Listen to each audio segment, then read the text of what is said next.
Morning बच्चों। हमने 12th की सेकंड यूनिट स्टार्ट कर दी थी करंट इलेक्ट्रिसिटी, जिसका नाम इलेक्ट्रोडायनेमिक्स भी था। उसमें हम करंट के बारे में पढ़ चुके हैं। करंट क्या होता है, एवरेज करंट कैसे निकालते हैं, इंस्टेंटेनियस करंट कैसे निकालते हैं, ठीक है।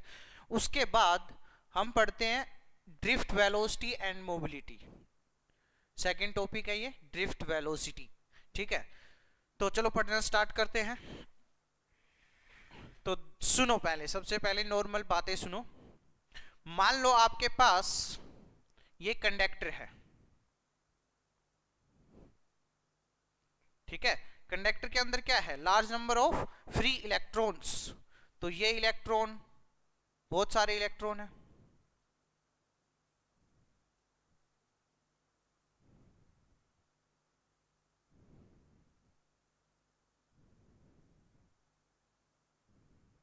ठीक है।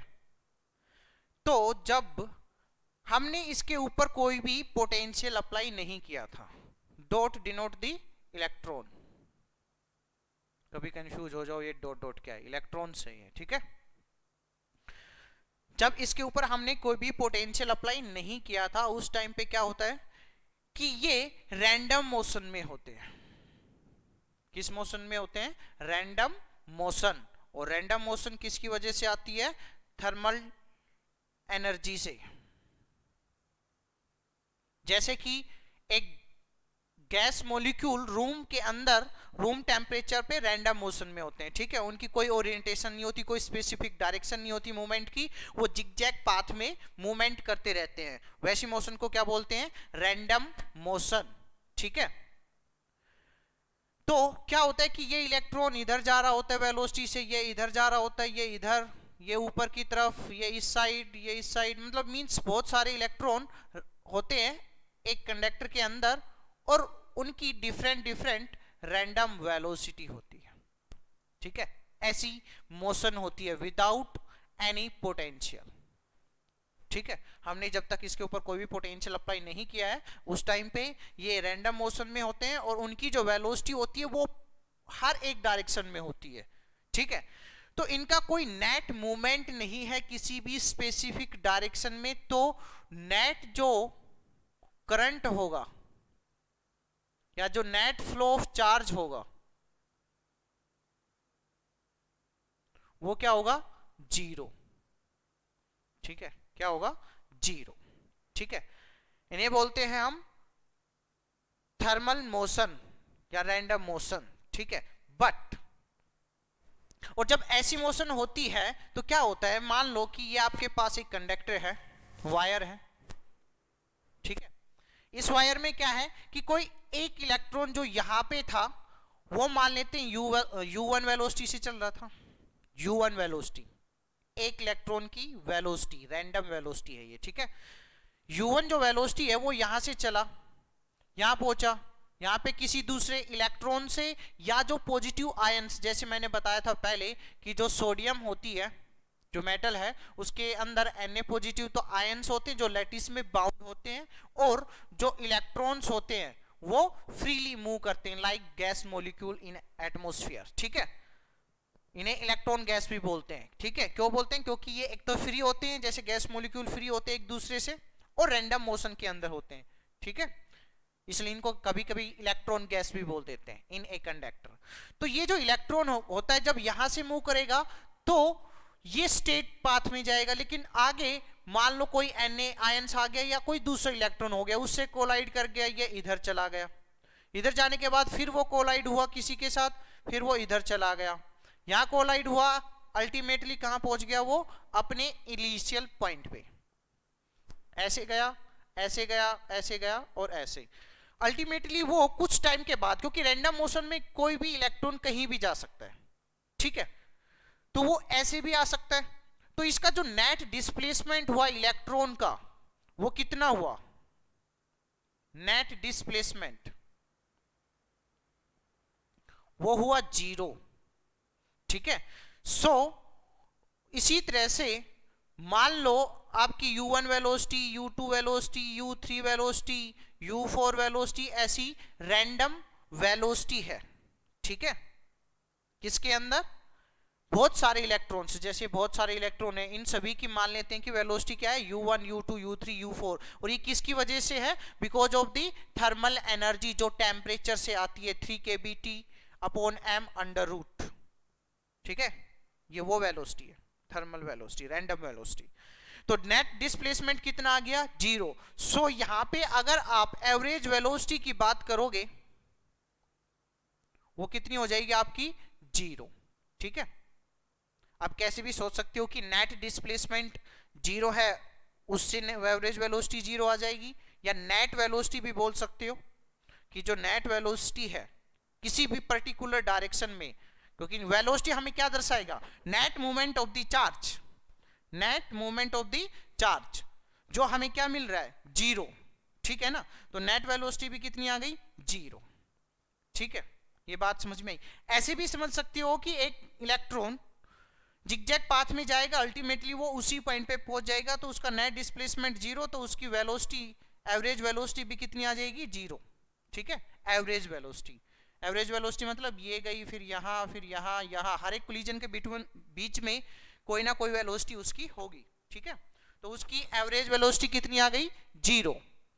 या ऐसे भी सोच सकते हो कि यहाँ पे बहुत सारे वेलोसिटी वेक्टर है, जैसे कि मान लो इस इलेक्ट्रॉन का वेलोसिटी वेक्टर है इस डायरेक्शन में, तो रैंडम केस है, यहाँ पे रैंडम मोशन है, तो कोई ना कोई एक इलेक्ट्रॉन तो ऐसा होगा ही जिसकी वेलोसिटी वेक्टर इधर होगा, जो इसको क्या कर देगा, कैंसिल एक दूसरे को। तो रैंडम मोशन में हर एक प्रोबेबिलिटी ऐसी बनती है कि हर एक वेलोसिटी वेक्टर जो है एक दूसरे को क्या कर देंगे, cancel, there is a chance.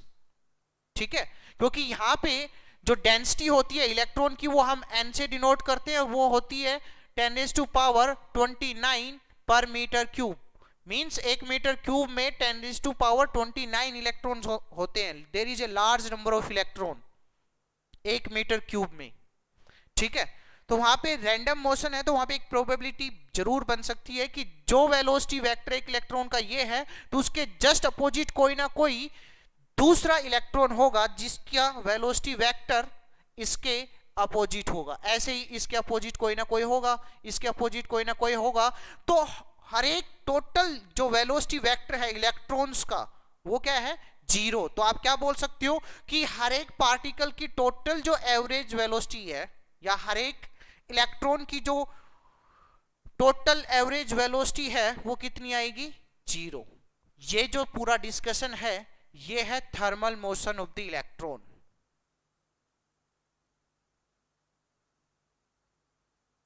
Thermal motion of A electron in a conductor, और ये तभी होगा जब आपने कोई भी पोटेंशियल अप्लाई नहीं किया है, means potential is equal to 0।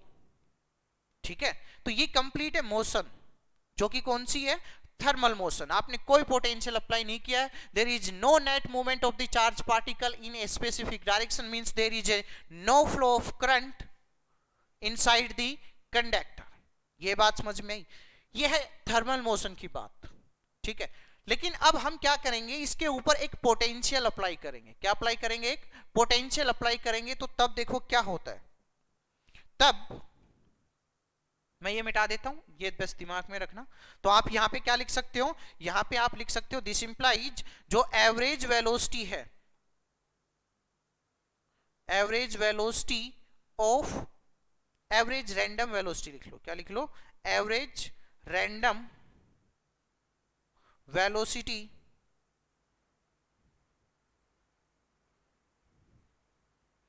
Of electrons is equal to u1 u2 u3 up to un। ठीक है, हम क्या मान लेते हैं कि इस कंडक्टर के अंदर जो इलेक्ट्रॉन है वो कितने हैं, n। ठीक है, कैपिटल N मान लो, total number of electrons capital N। ठीक है, क्योंकि n हमने क्या डिनोट कर दिया है, नंबर डेंसिटी,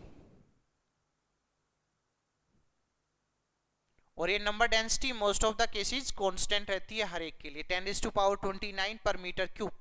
ठीक है, number density n, number of electron per unit volume is called the number density. इसमें मान लेते हैं हम कितने इलेक्ट्रॉन है टोटल, कैपिटल N। ठीक है, तो टोटल वेलोसिटी भी कितनी हो जाएगी, n divide by capital N। This is the average velocity, और ये किसके बराबर आई आपकी, 0। बात समझ में आई? ठीक है। अब देखो क्या होता है जब हम एक पोटेंशियल अप्लाई कर देंगे तब।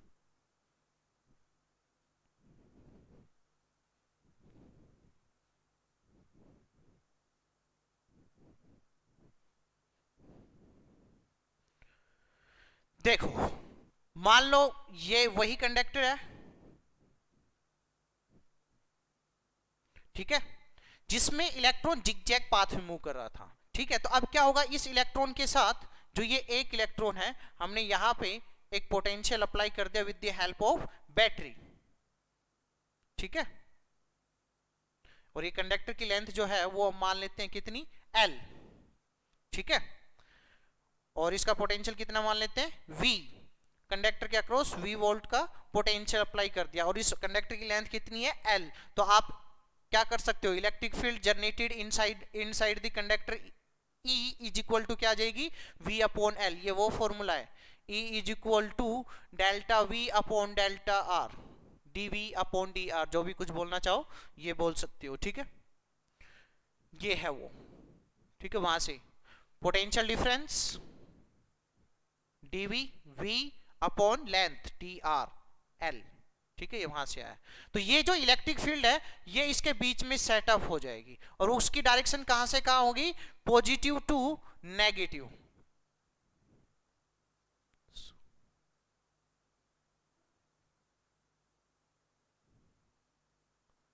ऐसे हो जाएगी। ठीक है, अब ये इलेक्ट्रिक फील्ड क्या करेगी, जो यहां पे इलेक्ट्रॉन था वो एक चार्ज पार्टिकल है, उसके ऊपर क्या लगाएगी, एक फोर्स लगाएगी। क्या लगाएगी, एक फोर्स, और उस फोर्स से ये एक डायरेक्शन में मूव करना स्टार्ट कर देगा। कैसे, देखो ध्यान से, ये विदाउट दिस इलेक्ट्रिक फील्ड कैसे मूव कर रहा था, स्टेट। अब ये मोशन तो उसके अंदर है ही because of the random motion, क्योंकि ये जो वेलोसिटी होती है ये नियरली 10⁻⁵ मीटर पर सेकंड होती है, जो कि बहुत लार्ज है।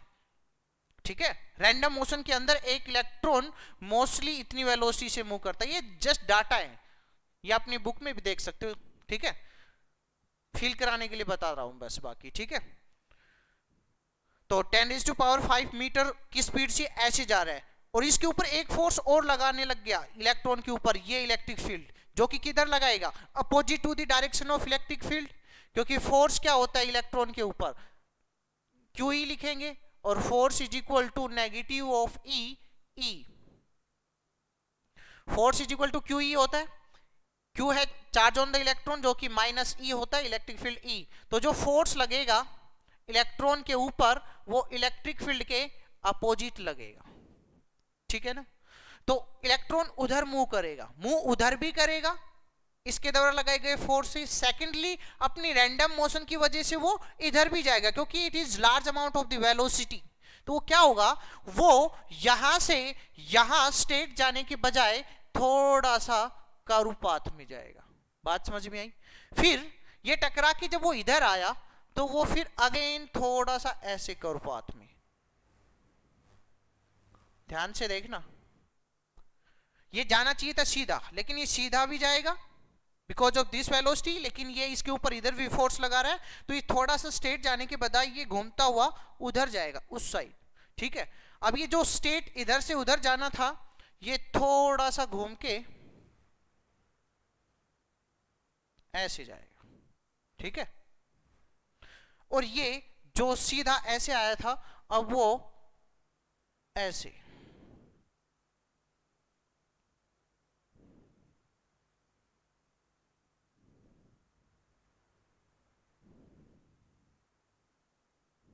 ठीक है, क्योंकि अब इसके ऊपर दो फोर्स लग रहे हैं।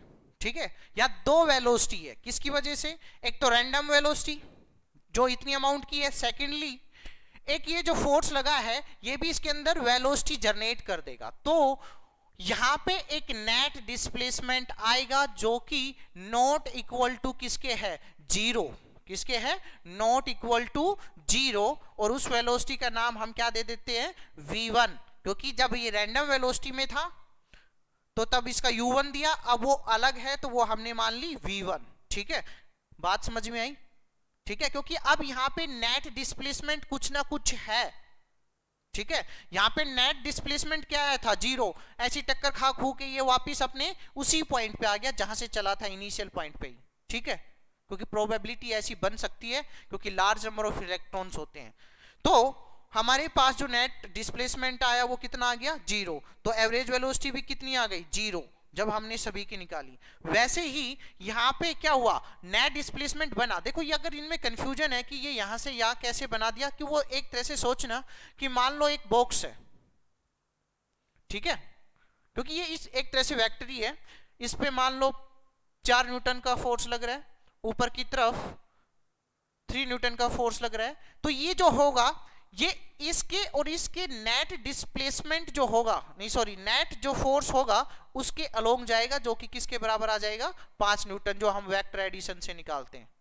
ठीक है, कुछ समझ आया कि एक एम मास का ब्लॉक है, उसके ऊपर इधर भी 4 न्यूटन लग रहा है और ऊपर भी, तो ये ना तो इस 3 के अलोंग जाएगा ना इस 4 के अलोंग जाएगा, ये जाएगा इन दोनों के नेट फोर्स के अलोंग, जो कि 5 न्यूटन इधर जाएगा। वैसे ही इस इलेक्ट्रॉन के अंदर एक वेलोसिटी तो इधर है because of the random motion. Secondly जब ये हमने इलेक्ट्रिक फील्ड अप्लाई कर दिया तो इसकी वजह से उधर फोर्स लग रहा है, जब उधर फोर्स लगेगा तो एक नेट वेलोसिटी भी उस डायरेक्शन में आएगी। तो आप ये अज्यूम कर सकते हो कि ये जो इलेक्ट्रॉन है रैंडम मोशन की वजह से इधर जाना चाहिए था और ये इधर जाना। देखना ये मैंने बड़ा किया है क्योंकि जो रैंडम वेलोसिटी होती है वो ज्यादा होती है और इस इलेक्ट्रिक फील्ड की वजह से जो वेलोसिटी आती है वो छोटी होगी। तो वो लगभग क्या होगी, इन दोनों का रिजल्टेंट, जो कि लगभग ऐसे आएगी। ठीक है, मैंने उसी को ही घुमाते हुए दिखा दिया। ठीक है, वैसे ये यहाँ पे जैसे स्ट्रेट जाना चाहिए था, ये घूमता हुआ इधर आएगा, ये बिल्कुल इधर से उधर स्ट्रेट जाना था तो वो घूम के ऐसे करके थोड़ा नीचे की तरफ, फिर ये नीचे ऐसे, तो यहाँ पे एक नेट डिस्प्लेसमेंट आ जाएगा इलेक्ट्रॉन के ऊपर। जब नेट डिस्प्लेसमेंट आएगा तो कोई ना कोई नेट वेलोसिटी भी होगी, उस वेलोसिटी का नाम दे दिया हमने क्या, v1। बात समझ में आई? ठीक है, ऐसे ही जो दूसरा इलेक्ट्रॉन होगा उसकी वेलोसिटी आ गई v2, जो तीसरा होगा उसकी v3। ऐसे ही हमारे पास कितने इलेक्ट्रॉन है, vn, तो हमारे पास इतनी वेलोसिटी आ गई। ठीक है, जो कि क्या दिखा रही है, एक नेट मूवमेंट दिखा रही है इलेक्ट्रॉन्स का एक पर्टिकुलर डायरेक्शन, या ये भी बोल सकते हो टुवर्ड्स द पॉजिटिव टर्मिनल। और इन्हीं वेलोसिटी की जो एवरेज वेलोसिटी निकालेंगे या जो एवरेज मूवमेंट हमें निकाल के देगी ये डिफरेंट वेलोसिटी, वही एवरेज वेलोसिटी क्या कहलाती है, ड्रिफ्ट वेलोसिटी। बात समझ में आ गई? तो drift velocity is that average velocity with which a electron move towards the positive terminal of the battery। means drift velocity वो net average velocity है जिससे एक इलेक्ट्रॉन बैटरी के पॉजिटिव टर्मिनल की तरफ मूव करता है। ड्रिफ्ट नाम क्यों बोला गया, क्योंकि ये जो वेलोसिटी होती है वो बहुत स्मॉल होती है। ठीक है, vd वो आती है लगभग 10⁻⁻⁴ मीटर पर सेकंड। मींस ये क्या है, एक तरह से ड्रिफ्ट है, मूवमेंट नहीं है। मूवमेंट तो क्या होता, जिसमें एक चार्ज पार्टिकल बहुत तेज स्पीड से भागे, दैट इज द मूवमेंट। ये है ड्रिफ्ट। ड्रिफ्ट का मीनिंग होता है सरकना, मींस धीरे धीरे सरकता है। ये इलेक्ट्रॉन ऐसे धीरे धीरे सरकेगा towards the positive terminal of battery. ठीक है, बात समझ में आई? ठीक है, इसलिए इसको सिंपल वेलोसिटी ना बोल के क्या बोला गया है, ड्रिफ्ट वेलोसिटी, जो कि बहुत स्मॉल होती है, उस वजह से इसका नाम ड्रिफ्ट वेलोसिटी दिया गया। ठीक है, तो इसकी जो डेफिनेशन है वो मैं कहां लिखूं, यहां लिख देता हूं। ठीक है,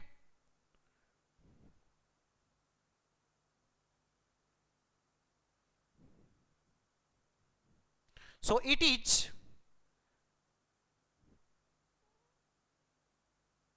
that net average velocity with which a electron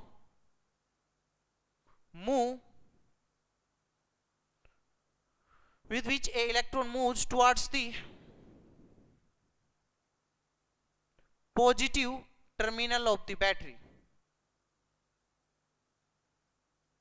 ये सब नोट्स में भी होंगे, ज्यादा इसमें माथा मत मारो कि क्या लिख दिया। ये जस्ट डेफिनेशन ही लिखी है मैंने ड्रिफ्ट वेलोसिटी, ठीक है, कि ड्रिफ्ट वेलोसिटी वो वेलोसिटी है जिससे एक इलेक्ट्रॉन मूव करता है टुवर्ड्स दी पॉजिटिव टर्मिनल। देखो हमने इलेक्ट्रिक फील्ड अप्लाई करने से एक नेट डिस्प्लेसमेंट आ गया, नेट डिस्प्लेसमेंट आ गया तो इसका मींस क्या हुआ कि एक नेट मूवमेंट आ गया इलेक्ट्रॉन का टुवर्ड्स दी पॉजिटिव टर्मिनल, ठीक है।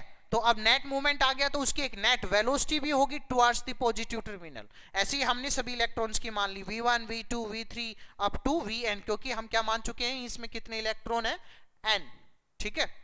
तो हम ये जो वेलोसिटी है ये निकाल लेते हैं, फिर उनका एवरेज कर देंगे, वही एवरेज वेलोसिटी क्या कहलाएगी, ड्रिफ्ट वेलोसिटी, और यही हम निकालना चाहते हैं, ठीक है। तो चलो निकालते हैं। जब ये इलेक्ट्रॉन इतना फोर्स फील करेगा, जब इतना फोर्स फील करेगा तो उसके अंदर एक एक्सेलरेशन जनरेट हो जाएगा। वो एक्सेलरेशन क्या हो जाएगा, फोर्स अपॉन मास। तो मैं इसको ऐसे लिख सकता हूं, मास ऑफ द इलेक्ट्रॉन, है ना। अब हर एक इलेक्ट्रॉन इतना एक्सेलरेशन फील करेगा। शुरू में उसकी वेलोसिटी क्या थी, उसकी शुरू में रैंडम वेलोसिटी थी u1, अब वो कितनी हो गई है v1, ठीक है, u1 v1। एक इलेक्ट्रॉन की ये थी पहले रैंडम वेलोसिटी, अब ये इलेक्ट्रॉन की एक नेट वेलोसिटी है after the application of the electric field. Means आप यू ऐसे अज्यूम कर सकते हो, this is initial velocity of the electron, this is final, ठीक है। और ये निकालने के लिए आपको क्या चाहिए, एक तो एक्सेलरेशन चाहिए, वो हमें मिल गया, ठीक है।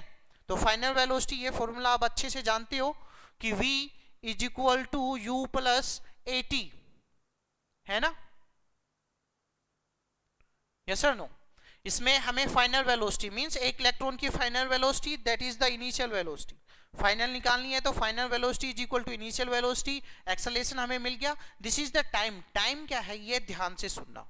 देखो जब ये इलेक्ट्रॉन यहां से इस पॉइंट के बीच में मूव कर रहा था, यहां पे सेम जैसे ये यहां से यहां पे मूव कर रहा था, तो उस टाइम पे क्या था, ये फ्रीली मूव कर रहा था। जब तक इस इलेक्ट्रॉन का किसी दूसरे इलेक्ट्रॉन या पॉजिटिव आयन, जैसे मैं बता चुका हूं ये इस तरह से फॉर्म में होता है, तो इलेक्ट्रॉन की प्रोबेबिलिटी बनती है वो इलेक्ट्रॉन से भी टकरा सकता है, वो इलेक्ट्रॉन पॉजिटिव आयन से भी टकरा सकता है, ठीक है। तो क्या, तो हमें क्या मानना पड़ेगा कि ये एक्सेलरेट जो हो रहा है ये यहां पे था, यहां से जब इसके बीच में गया तो इन बिटवीन इसी पाथ के बीच में ही वो क्या हुआ है, एक्सेलरेट हुआ है। फिर दूसरा कोलिजन हुआ, यहां पे पहला कोलिजन हुआ, उसने अपनी सारी वेलोसिटी लॉस्ट कर दी। फिर वो क्या हुआ, फिर वो यहां से यहां फ्री है, जब इस पाथ में बिटवीन द कोलिजन वो क्या है, फ्री है टू एक्सेलरेट। अगर एक इलेक्ट्रॉन एक्सेलरेट भी होगा तो वो कोलिजन के बीच जो टाइम होता है उसी के ही अंदर वो एक्सेलरेट होगा, क्योंकि एट द एवरी कोलिजन वो अपनी एनर्जी को क्या करता है, लॉस कर देता है, ठीक है। तो हम क्या मान लें कि बिटवीन द कोलिजन जो टाइम लिया था एक इलेक्ट्रॉन ने, वो कितना मान लेते हैं, τ1, जिसको हम रिलैक्सेशन टाइम भी बोलते हैं। Relaxation time, it is the time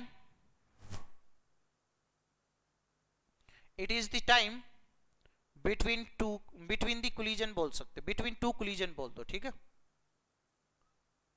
between the two collision।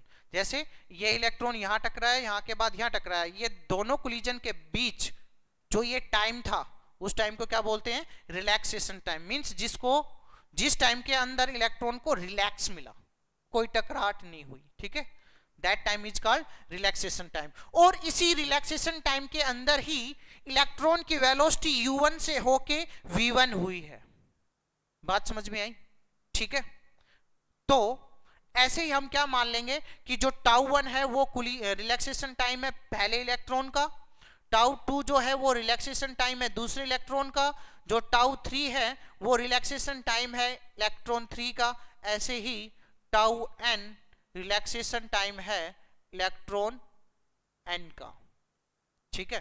तो आप ये v1 v2 v3 और vn निकाल सकते हो किसकी हेल्प से, दिस इज एक्सेलरेशन, ये आपके पास टाइम आ गया, ये फॉर्मूला लगाएंगे और हमारे पास v1 v2 v3 vn तक आ जाएगी, फिर उनका एवरेज निकाल देंगे। वही average by the definition of the drift velocity क्या होगा, drift velocity.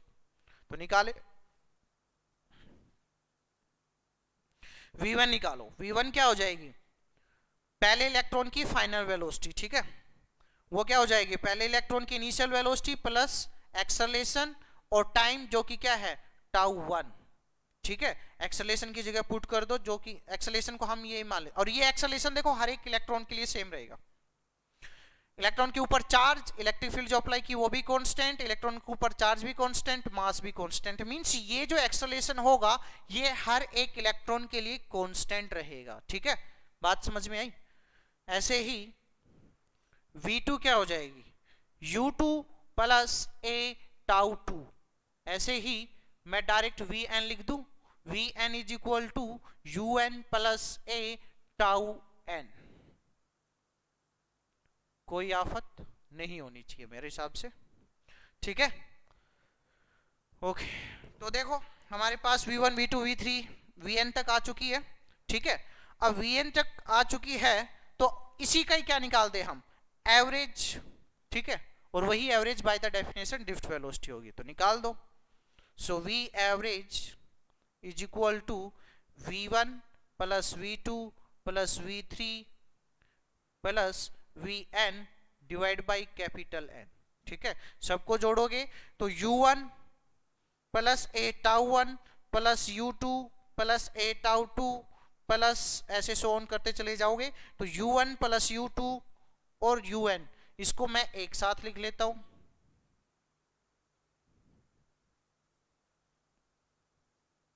Plus a tau 1 plus a tau 2 plus a tau n, a common निकाल लेता हूं और उनको ऐड कर देता हूं, tau 1 plus tau 2 plus tau 3 and tau n, visible है ये यहां तक, हाँ ठीक है, डिवाइड बाय कैपिटल N, ठीक है। अब क्या करो, इतना सा जो पार्ट है यहां से लेके यहां तक उसके डिवाइड में अलग से n लिख लो, और यहां से लेके यहां तक जो पार्ट है उसके डिवाइड में n लिख लो, तो देखो v average is equal to क्या आ गया, un plus u2 plus u3, इनका एक्चुअली वेक्टर सम है ये, ठीक है, वेक्टर भी लिख सकते हो, ठीक है, ज्यादा ठीक रहेगा वेक्टर सम,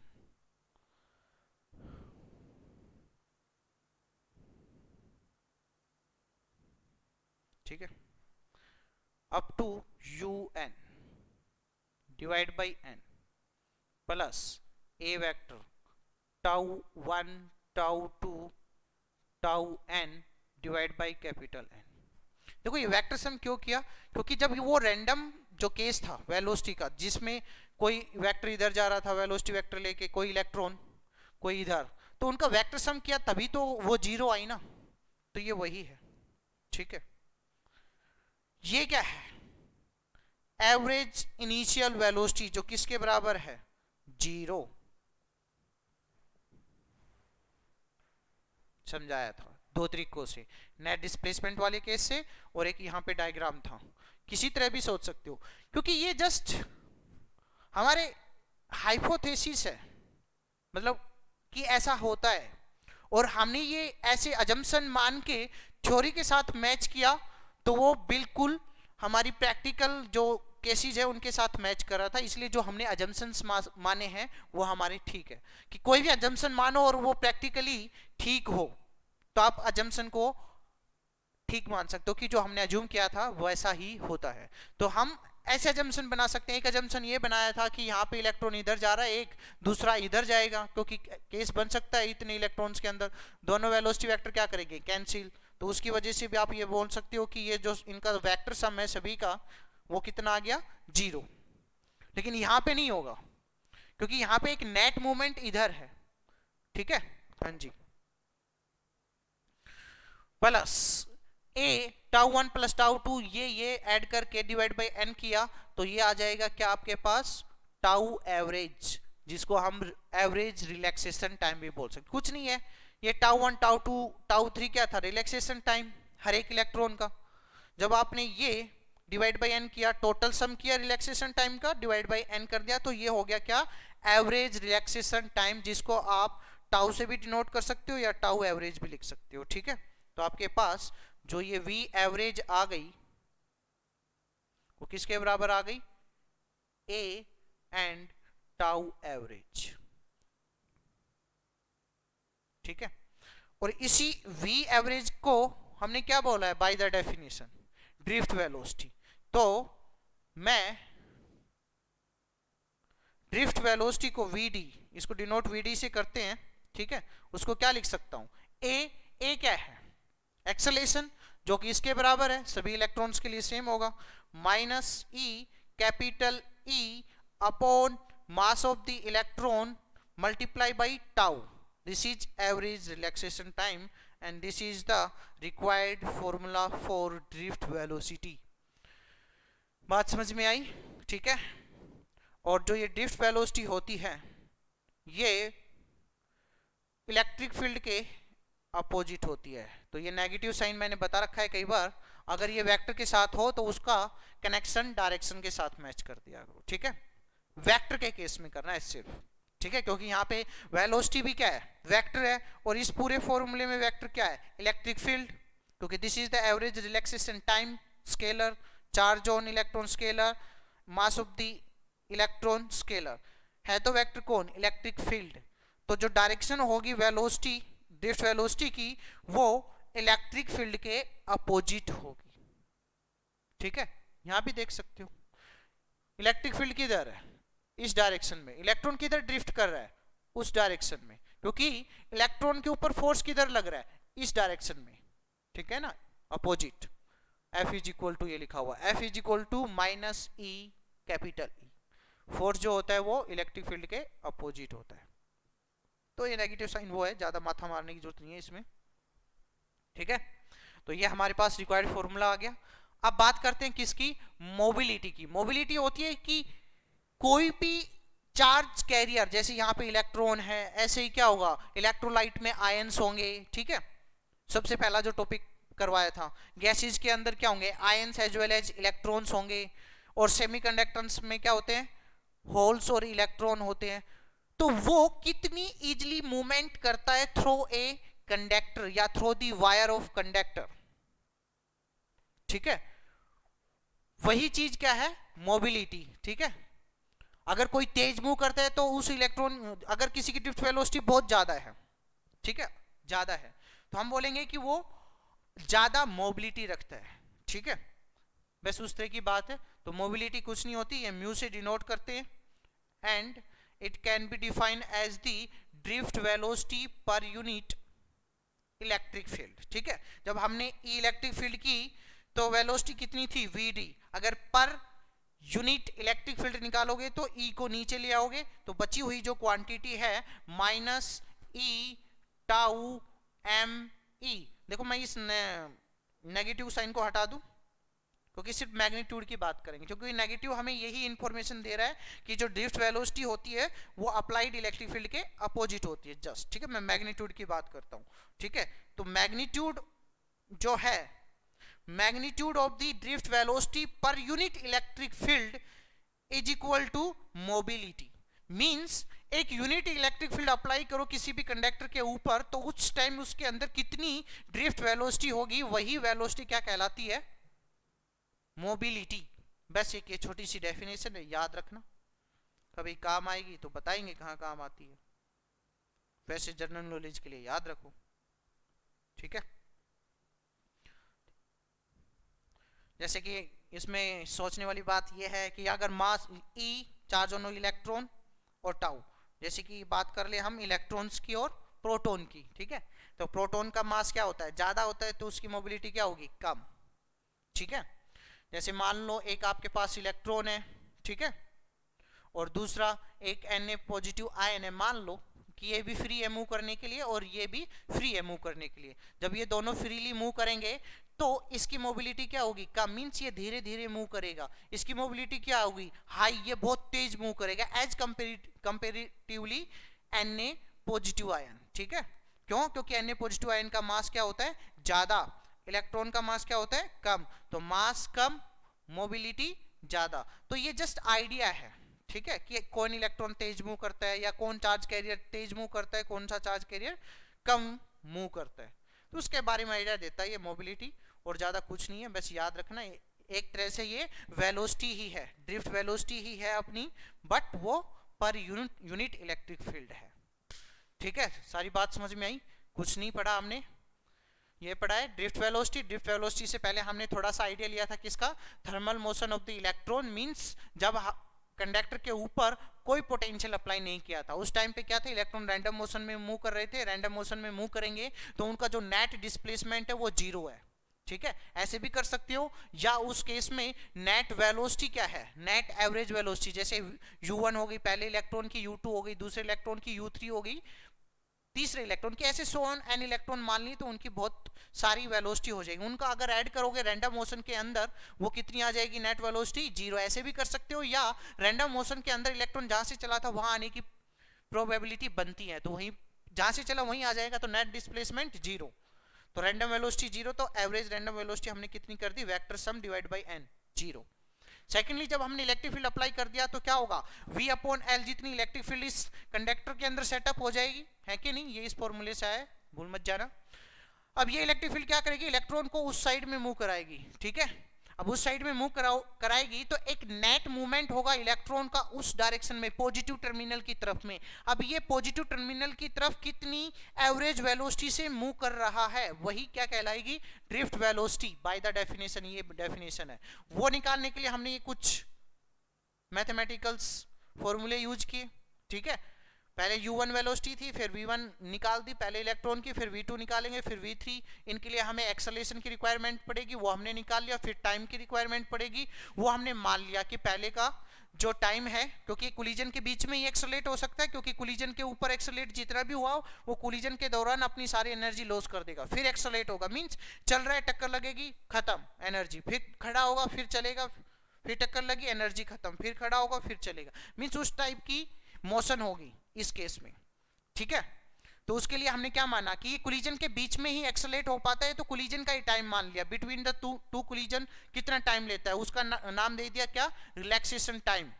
ठीक है, ये टाउ 1 टाउ 2 टाउ 3 मान लिया, इनका एक्सेलरेशन का और इनिशियल वेलोसिटी का यूज करके हमने इनकी फाइनल वेलोसिटी निकाल ली, और फाइनल वेलोसिटी की एवरेज निकाल दी, वो हमारे पास आ गई ये ड्रिफ्ट वेलोसिटी। याद रखना है फॉर्मूला, रात के 12 बजे भी याद होना चाहिए। उसके बाद मोबिलिटी का एक छोटी सी डेफिनेशन है, ये हमें बताती है कि कोई चार्ज कैरियर कितनी फास्टली कितनी स्लोली मूव करता है। ठीक है, it can be define as the drift velocity per unit electric field. ठीक है, थैंक यू।